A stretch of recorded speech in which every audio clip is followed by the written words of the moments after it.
Buenos días. Me gustaría iniciar agradeciendo a todas las personas que han hecho posible esta segunda edición del Congreso Internacional de Innovación Docente, Educación y Transferencia de Conocimientos. En ese sentido, me sumo a este esfuerzo por compartir nuestros hallazgos con mi ponencia titulada Virtualidad, una realidad prefiltrada, la calidad de los datos digitales. Para ello, primero presentaré una introducción a la temática, luego en este contexto presentaré el objetivo que persiguió esta investigación, seguido de la metodología tenida en cuenta, los principales hallazgos, una discusión alrededor de los mismos y finalmente presentaré las conclusiones, alcances y recomendaciones basadas en esta investigación y sus resultados. De esta forma, iniciaré con la introducción. Si bien los procesos en donde se vinculan la tecnología, la información y la comunicación pueden remontarse en su forma más ancestral a las pinturas rupestres seguido por los papiros. Tipos de comunicaciones son aquellas basadas en el espectro electromagnético, las que han transformado con mayor impacto y en menor tiempo el devenir de la humanidad. En este sentido, Peter Drucker, sobre finales de la década del 60, ya comenzaba a advertir los cambios de las estructuras productivas y económicas ligadas a las tecnologías de la información y la comunicación, lo que más tarde se acuñaría gracias a la ONU como sociedades del conocimiento. Ese esfuerzo por reflexionar sobre los cambios que traían consigo las tecnologías de la información y la comunicación, que habían sido una constante preocupación acentuada durante la década de los 60 a los 70, fue lo que llevó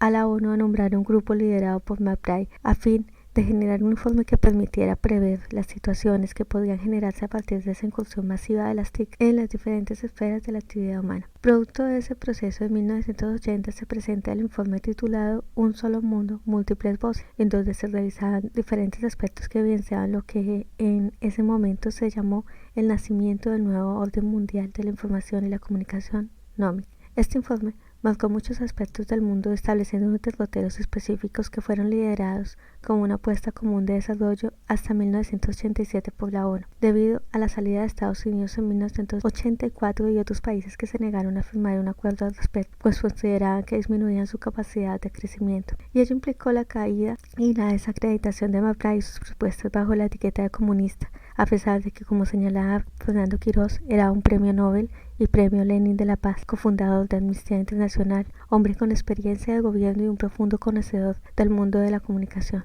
Así lo afirmaba Quirós. Y finalmente sale de la UNESCO, al igual que hasta ese entonces su director. Y en 1987 se quedan atrás esos principios que habían guiado Un solo mundo, múltiples voces dentro de la 14ª Conferencia General de la UNESCO, cuando se asume la dirección general por parte de Federico Mayor Zaragoza, quien continuó con tendencias con mejor acogida en países del primer mundo, tal como lo describe McBride en su libro publicado en 2014. Resalto ese informe porque ya advertía en 1980 sobre los monopolios existentes en diferentes áreas, específicamente en comunicación, la necesidad que existía de políticas que evitaran los mismos, así como la necesidad del pluralismo en la posesión y control de los medios, de reglas en procesos de transnacionalización, de la necesidad de atender la disparidad entre países desarrollados y países en vías de desarrollo, promoción de la investigación fundamental y aplicada como eje del desarrollo, entre otras situaciones que 43 años después continúan vigentes y sin resolver, y ya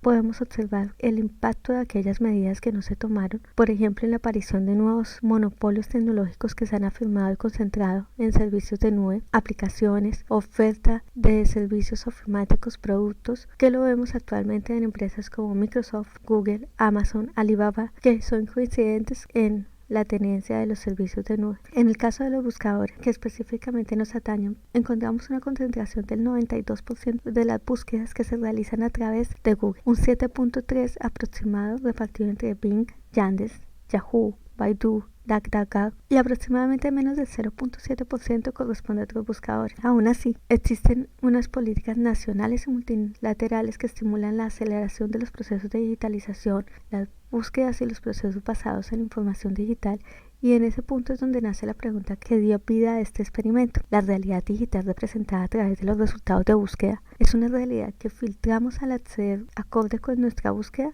o existen unos filtros anteriores que nos llevan a acceder a una realidad filtrada, a unos resultados previamente establecidos. Para responderla, tuvimos en cuenta la calidad de los datos a través de la consistencia, definida operacionalmente como el resultado de una búsqueda en el mismo orden, permaneciendo en diferentes navegadores y buscadores a partir del mismo estímulo o frase de búsqueda. En consecuencia, nuestro objetivo consistió en establecer la consistencia de los datos arrojados durante la búsqueda online dependiendo del navegador y buscador utilizado. Para ello, utilizamos la siguiente metodología. A través de un estudio exploratorio que consistió en un experimento, se llevó a cabo una única búsqueda en 4 dispositivos diferentes, en 6 navegadores diferentes y 8 buscadores diferentes. Voy a hacer un paréntesis. Navegador es aquello que nos permite desde nuestro dispositivo entrar a la web, tanto las páginas como los resultados, videos o las aplicaciones, todo eso se encuentra en web. Entonces el dispositivo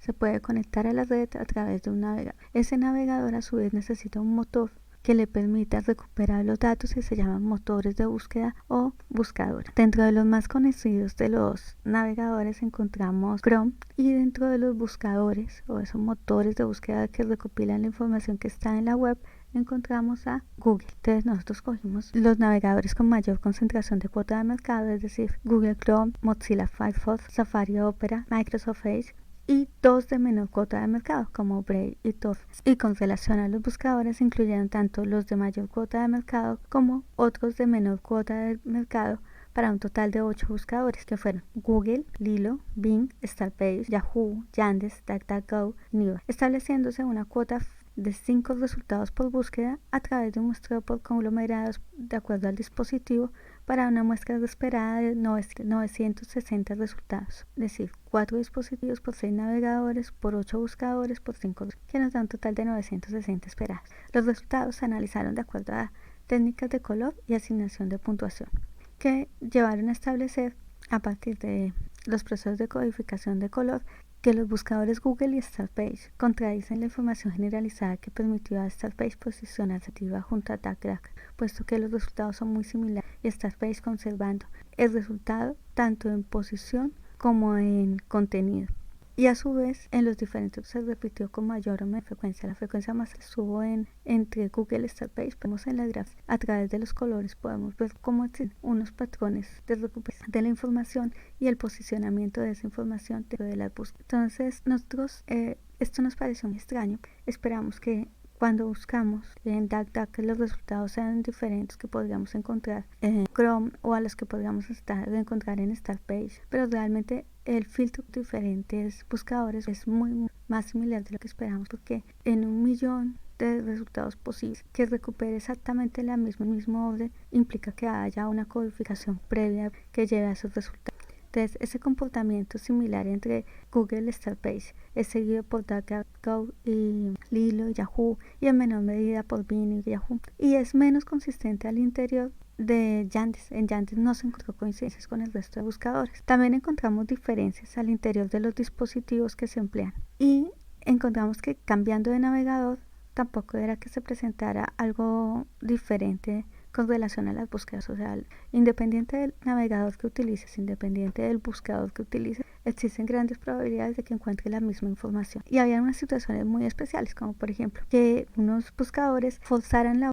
descarga de una aplicación específica, como por ejemplo Lilo no dejó hacer ninguna búsqueda desde dispositivos móviles como el móvil y la tablet, y forzaba así que se descargara su aplicación para realizar la búsqueda. Es decir, aparte de las codificaciones que existen para que se extraiga de la red los mismos resultados, también tenemos unas codificaciones que identifican los dispositivos desde los cuales se accede a la información, y con base en ella pueden forzar que tú hagas determinadas acciones, como por ejemplo la descarga de la aplicación en lugar de la búsqueda online, cosa que no sucedió con los otros buscadores. También encontramos que Tor no era compatible con Google en algunos dispositivos, es decir, si yo utilizo Tor e intento acceder a Google desde Tor, no me permitía generar resultados, se me llevaba un bucle, confirmación de que usted no es un robot, pero finalmente decía que existía una dificultad frente al acceso porque no era una situación normal con tu perfil de búsqueda, más o menos. Entonces todo esto nos llevó a repensarnos un poco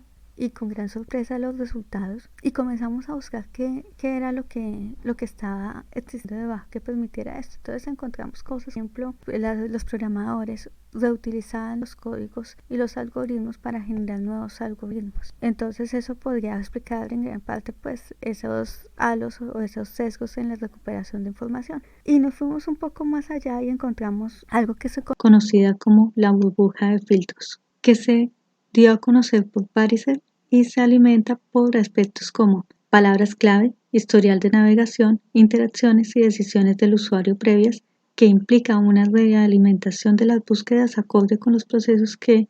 el individuo ha prealimentado, realimentando sus procesos de construcción del conocimiento sobre la realidad, tal como lo afirman estudios previos de la temática y se confirma con los hallazgos obtenidos a través de las medidas de dispersión y correlación tenidas en cuenta durante este estudio, afirmando la problemática de la burbuja de filtros a través de la consistencia de datos incrementada en los dispositivos con mayor uso dentro de la población, como lo son el móvil y la tablet, así también con los procesos de concentración de oferta tecnológica tanto en navegadores como buscadores occidentales. Lo anterior nos permite concluir que, con excepción del buscador Yandex, los buscadores tenidos en cuenta, Google, Lilo, Bing, Starbase, Yahoo, DuckDuckGo, Niva, presentan resultados similares que pueden verse influidos por el navegador utilizado, Google, Mozilla, Opera, Edge, pero principalmente por el dispositivo desde el que se realiza la búsqueda, aun cuando el usuario, la red y el momento de búsqueda sea similar. Por lo tanto, el uso de un navegador o buscador no garantiza resultados diferentes, teniendo en cuenta que los algoritmos tienen una base de construcción y operación similares que mantienen los resultados de búsqueda constantes, aunque no sean precisos. Esto contribuye con la burbuja de filtros, como se había mencionado, y con ello se promueve que el individuo sea realimentado a partir de una burbuja autoconstruida por la programación que subyace en la recuperación de información online, sin posibilidad de ser modificada ni deconstruida a través de la contrastación de información o a través de filtros que el individuo pueda controlar cuando lo intenta hacer a través de información online. Esta consistencia puede llevar a una masificación del comportamiento o del criterio si no se realizan procesos de formación alrededor de competencias digitales basadas en el análisis crítico de la información. De la misma forma, es importante tener en cuenta otros criterios de calidad de datos, como la precisión de los datos, a fin de mejorar los procesos de análisis de información online. En cuanto a los alcances, es importante tener en cuenta que, aunque nosotros tuvimos en cuenta las cuotas de mercado existentes dentro de la población de navegadores, buscadores, realmente contamos con un número finito de navegadores, buscadores y resultados, y a ellos es extensible todo el análisis que se realizó, nuestras recomendaciones y nuestros hallazgos. Por tanto, no podemos concluir que esta situación o estos comportamientos de algoritmo sean similares en todos los navegadores, todos los buscadores, dado que ya antes nos demostró que sí existen unas formas diferentes de codificar y de recuperar información. Con relación a nuestra recomendación, consideramos importante tener en cuenta cómo estos algoritmos pueden tener una similitud con los algoritmos en los que se basan los softwares de investigación, los análisis de datos que hacemos, las recuperaciones que se hacen de investigaciones a través de unos buscadores específicos y demás procesos de manipulación o de experimentación que se realizan online. Y por ende es importante realizar futuras investigaciones al respecto, pues estos sesgos de burbuja pueden verse replicados en procesos de investigación y acrecentados por el uso de inteligencia artificial o metabuscadores que proyecten este sesgo de forma exponencial en el tiempo. Por último, decir que la red no es una copia neutral de la realidad ni se recupera de forma neutral, permanente y abierta. Por tanto, se puede tener una postura de contrastación y verificación que nos permita ser abiertos y flexibles ante los datos, relatos e informaciones que no hagan parte de los consensos intersubjetivos a los que accedemos de forma generalizada. Muchas gracias a todas las personas que me han acompañado en la distancia hasta este punto. Espero esta ponencia haya cumplido con las expectativas que estaban presentes. Decir que el artículo que acompaña esta ponencia estará disponible en las ediciones del Congreso. Buen día y hasta pronto.